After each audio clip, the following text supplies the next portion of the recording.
Friends, Delhi అలాగే పంజాబ్ జట్ల మధ్య జరిగిన మ్యాచ్లో 3 వికెట్ల తేడాతో పంజాబ్ జట్టు ఓడిపోయింది.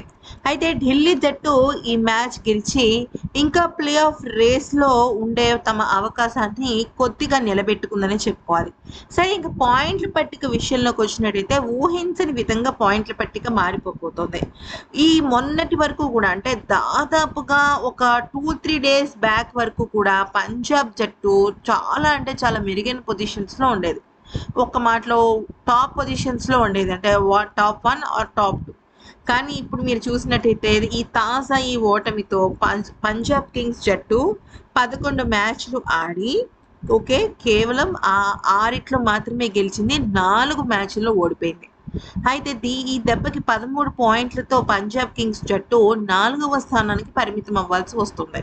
ఇక నెట్ రన్ రేట్ కూడా 0.43 ఉండడంతో టాప్ 4 ప్లేస్కి పరిమితమైంది. అయితే ఇక్కడ మనం గమనించాల్సిన విషయం ఏంటంటే, రాజస్థాన్ జట్టు అలాగే చెన్నై జట్టు చాలా నిలకడగా ప్రస్తుతానికి ఆడుతూ వస్తున్నాయి అన్నమాట. అంటే ఇక్కడ మీరు గమనించినట్టయితే చెన్నై జట్టు వచ్చేసరికి 11 మ్యాచ్లు ఆడింది, 6 మ్యాచ్లు గెలిచింది, 5 మ్యాచ్లు ఓడిపోయింది. అంటే జస్ట్ ఒక మ్యాచ్ తేడా చెన్నైకి పంజాబ్కి.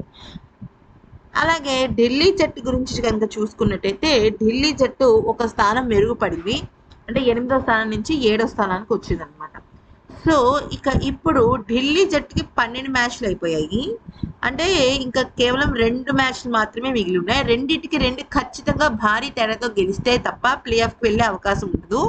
అలా గెలిచినా కూడా ఢిల్లీ జట్టు ఏం చేయాలి అంటే మిగతా ఆ జట్ల సమీకరణాలను బట్టి ఆధారపడి ఉండాలి. ఆల్మోస్ట్ ఢిల్లీ జట్టు భారీ తేడాతో 2 మ్యాచ్లు రాబోయే మ్యాచ్లు గెలిచినప్పటికీ ప్లే ఆఫ్కి వెళ్ళే అవకాశాలు చాలా తక్కువ. మరి పంజాబ్ సంగతి ఏంటి అంటే పంజాబ్కి ఇంకా 3 మ్యాచ్లు ఉన్నాయి తమ చేతుల్లో. 3 మ్యాచ్ల్లో ఖచ్చితంగా 2 మ్యాచ్ల్లో గెలవాలి.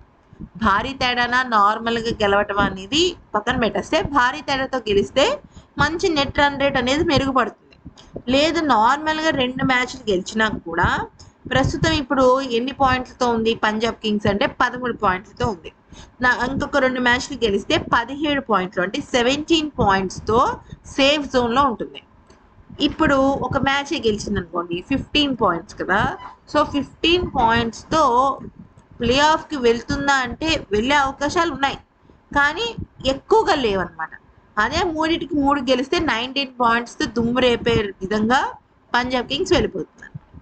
సో ఇప్పుడు ఇది గమనించాల్సింది ఏంటంటే, చెన్నై అలాగే రాజస్థాన్ గుజరాత్ జట్లని ఓడించుకుంటూ పంజాబ్ జట్టు ముందుకు వెళ్ళాలి.